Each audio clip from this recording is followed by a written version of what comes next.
I've been underestimated my whole life, too young, too ambitious, too nice. But nothing prepared me for the day a man looked straight through me, ignored every word I said, and spoke to my intern instead, as if I were invisible in my own company. That moment, that exact moment, lit a fire in me that changed everything. It was one of those mornings that feel like opportunity and anxiety mixed together. I'd been up since 5 a.m., going over the slides one last time, bold visuals, clean typography, everything perfect.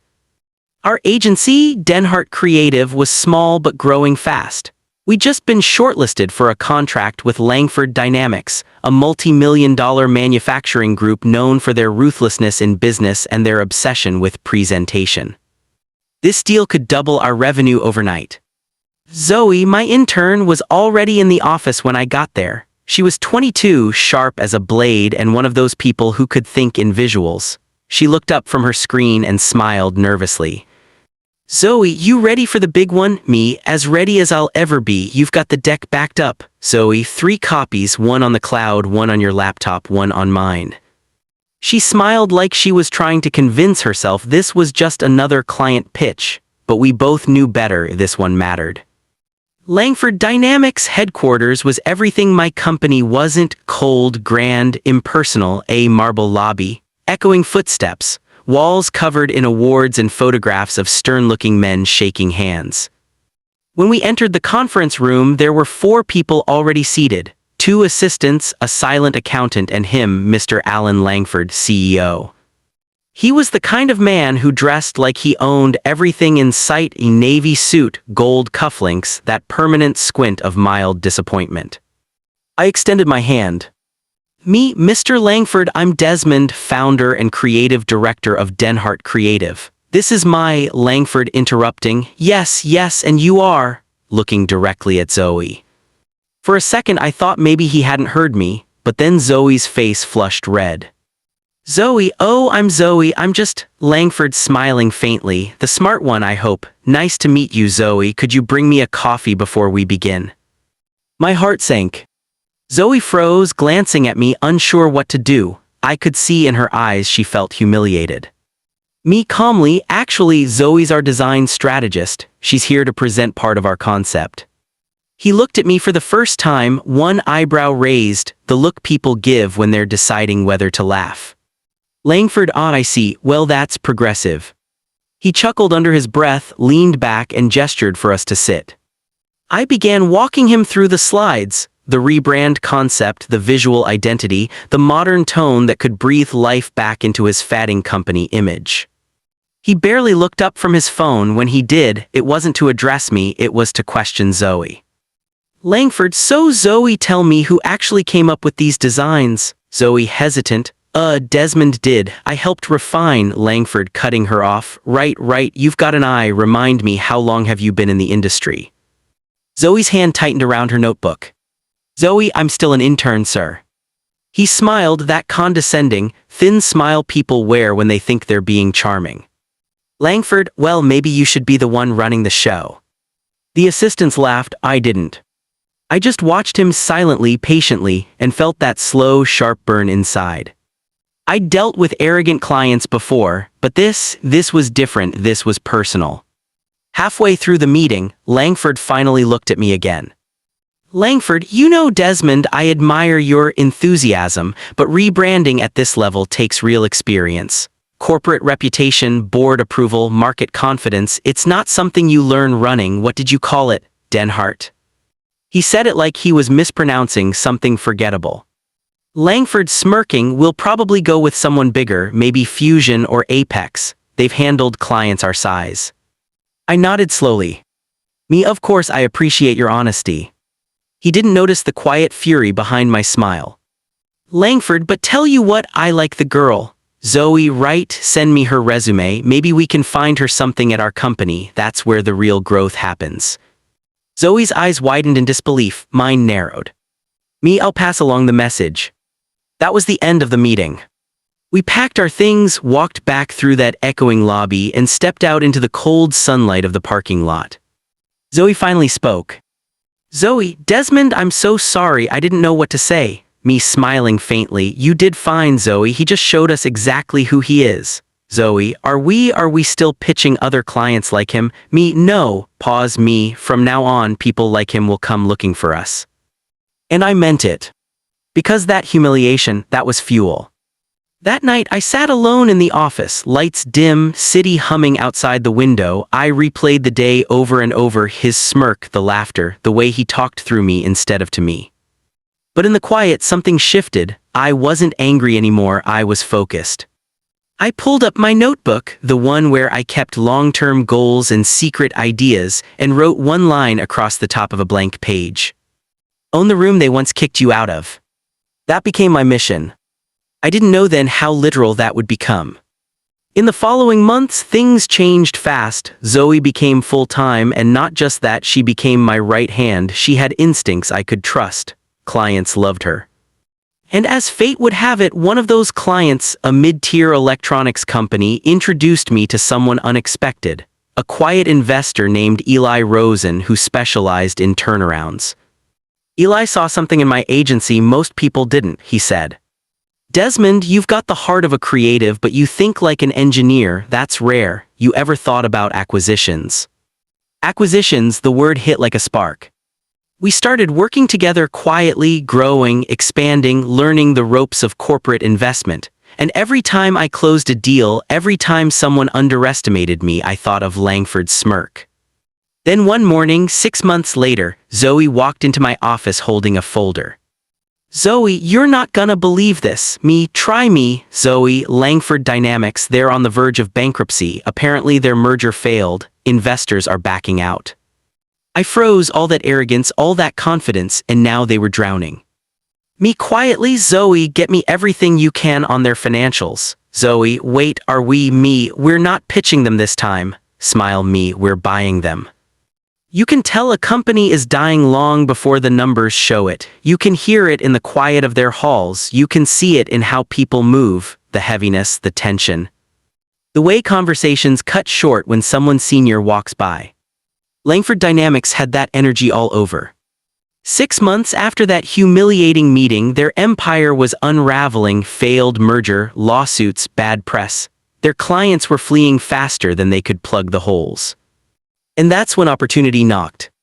Eli Rosen, my investor friend, called one morning while I was sipping coffee in my small but growing office. Eli, Langford Dynamics is in trouble, Desmond, big trouble. Me, I heard.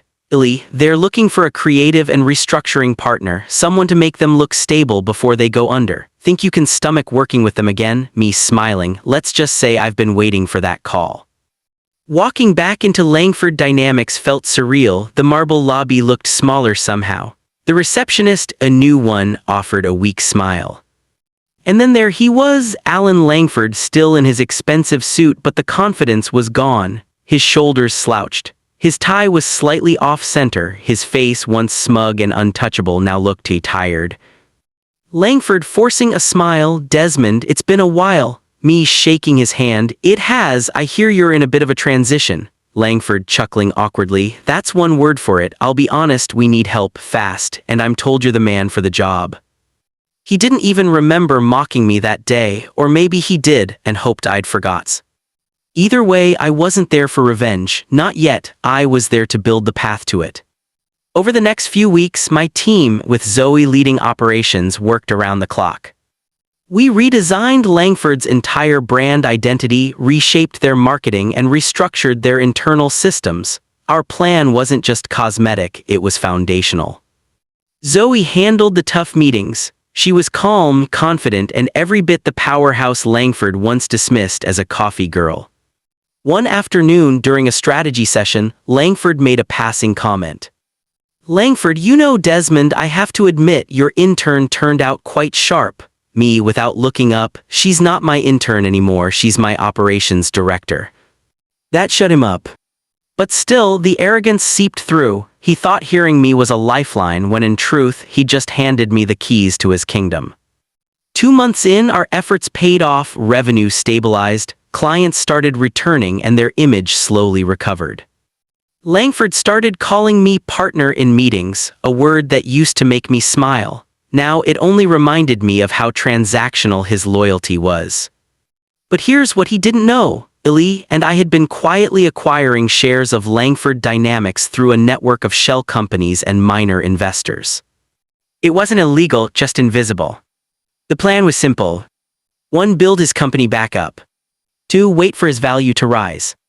3. Buy enough shares to take control. I didn't need to embarrass him, I just needed to own him. One evening, Langford invited me to dinner, some upscale steakhouse downtown. He was unusually cheerful.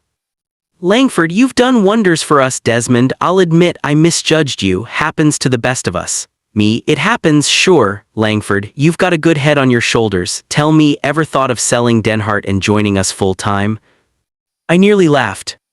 Me, you're offering me a job, Langford. A leadership role, VP of Creative Strategy, 6 figures, bonuses, all the perks. You'd have a real platform here. I set down my glass slowly. Me, you remember the first time we met? Langford, hesitant. Vaguely. You came in for a pitch, right? Me, right. You told my intern to fetch you coffee. Langford, shifting uncomfortably. Ah, well, I can be blunt sometimes, comes with age. I smiled. Me, don't worry, I forgave you for it a long time ago. But inside, I was already planning the exact day that forgiveness would become his undoing. Eli and I spent the next 6 months executing the plan. Every investor meeting, every contract revision, every stock transfer, we moved like shadows. By the time Langford's annual shareholder meeting came around, I owned 42% of his company under a discreet holding firm. Eli owned 9% more. Together, we controlled the board. Zoe, meanwhile, became the face of our consulting branch, a calm, articulate powerhouse who impressed everyone, including Langford's own board members. She once said to me, "Zoe, you really think he won't see this coming?" Me, people who look down on you never look ahead. The day came, Langford invited me to speak at their quarterly review, an open session with board members and investors. He introduced me like an old friend. Langford, this man saved our company, we owe him everything. The irony nearly choked me. I stood there presenting growth charts, smiling politely, all while knowing that within 24 hours I'd be sitting in his chair. After the presentation, Eli texted, "Eli, all clear, you're officially majority." My hands trembled slightly as I looked around the room. The people who once wouldn't meet my eyes were now hanging on every word. Langford shook my hand afterward. "Langford, you've done it, Desmond, you really have. Me, I couldn't have done it without you." And that wasn't a lie. He'd built the house, I just bought the deed. The next morning I asked Langford for a private meeting. He seemed relaxed, even smug. "Langford, what's this about, Desmond?" Me, "It's about ownership." Langford, chuckling, "You'll have to be more specific." Me, "Langford Dynamics. As of this morning, I'm the majority shareholder, effective immediately." He froze, then laughed short, disbelieving. "Langford, you're joking." Me, "Check the filings." He did, and then the color drained from his face. Langford, whispering, You planned this." Me, "No, you did, the day you dismissed me." For a long moment he just sat there, silent, small and broken, then finally. "Langford, so what now?" Me, "Now I rebuild this company properly, with people who see value in others, not status." I stood up. Me, "And by the way, Zoe will be staying on, she's earned her position." I walked out of that office lighter than I'd felt in years. That night, Zoe and I sat in our own office, champagne glasses between us, city lights glowing through the window. "Zoe, you really did it." Me, "We did it." Zoe, "Do you think he knows how much that one meeting changed everything?" Me, "Probably not, and that's the best part. Because true revenge isn't loud, it's quiet, clean, and poetic, the kind that leaves your enemy confused about when they lost. And sometimes, the best apology you'll ever get is their silence. People talk about winning like it's the end of the story. They never tell you how heavy victory feels when it finally lands in your hands. When I took over Langford Dynamics, the press called it the most unexpected corporate shakeup of the year. For me, it was personal, poetic justice disguised as business. But once the dust settled, I realized something no one warns you about. Revenge might feel sweet, but leadership, that's a whole different kind of storm. The morning after the takeover, I walked into the same building that once made me feel small. only this time everyone stood when I entered. Zoe walked beside me, clipboard in hand, poised and professional. She was the intern anymore. She was Zoe Pierce, Chief Operating Officer of Langford Dynamics. We passed by employees whispering, faces full of cautious curiosity. Some smiled, maybe out of relief, maybe disbelief. Others avoided eye contact, probably unsure which side of history they'd landed on. Zoe quietly, "They're nervous." Me, "Good, it means they're awake." When I reached the executive floor, Langford's name was still etched on the glass door, Alan Langford, Chief Executive Officer. I stared at it for a long moment, then turned to the maintenance guy. "Me, let's take it down." He nodded, the sound of glass scraping against metal echoed like closure. The first board meeting as CEO was tense. Half the table still supported Langford, the other half had already aligned with me. Langford himself was there, still technically a shareholder but stripped of control. He sat quietly at the far end, arms crossed, pretending not to care. "Me, thank you all for being here. I know this transition has been unexpected, but we're not here to look backward, we're here to rebuild." A few polite nods, a few forced smiles. I continued.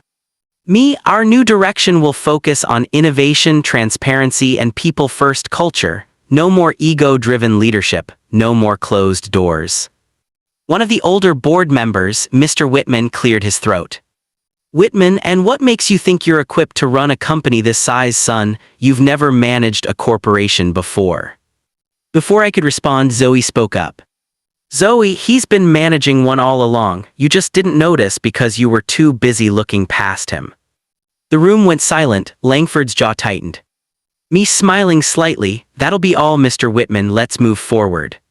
It was the first time I'd felt the full shift of power, not from money, but from respect.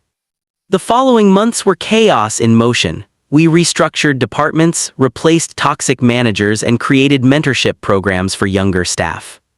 I wasn't trying to erase Langford's legacy, I was trying to rewrite it. One afternoon, Zoe came into my office, laptop in hand.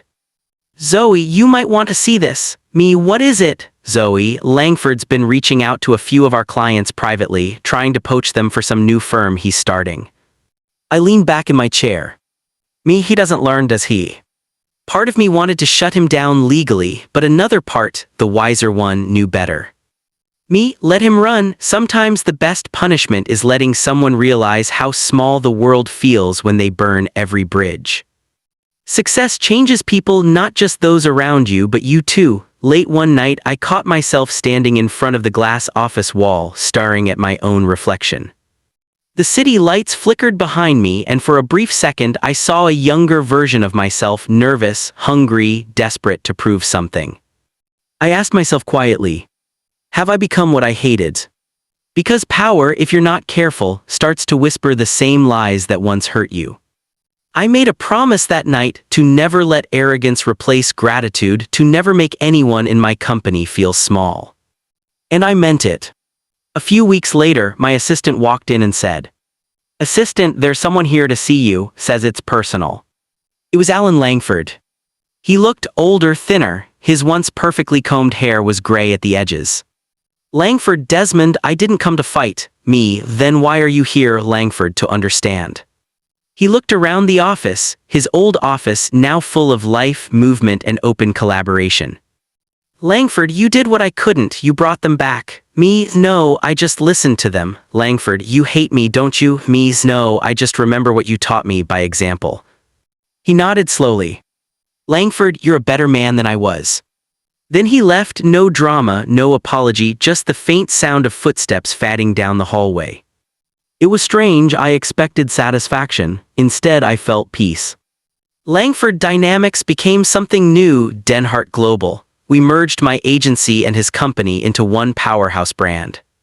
We opened branches in Chicago, Seattle, and Toronto. Zoe became a partner officially. In our first anniversary meeting, she looked at me and said, "Zoe, remember when he told me to get coffee?" Me, laughing, "Now you're signing his severance checks." Zoe, "That never gets old." We toasted with champagne, and for the first time I realized this wasn't just revenge anymore, it was redemption.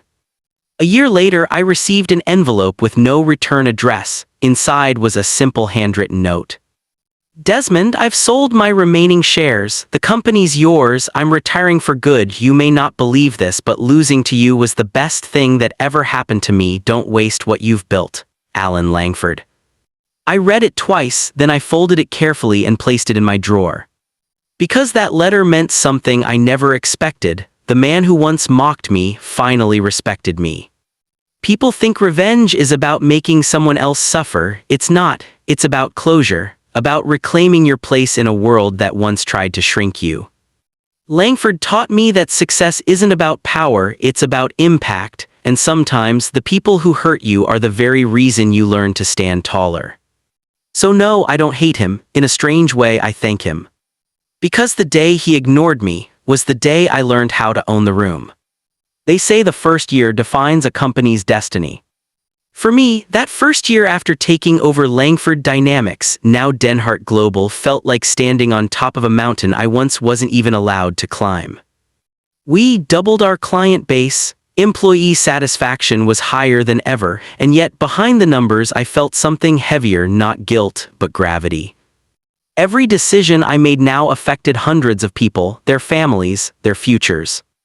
And in that pressure, I learned something I never expected. Winning doesn't end the story, it just changes the weight you carry.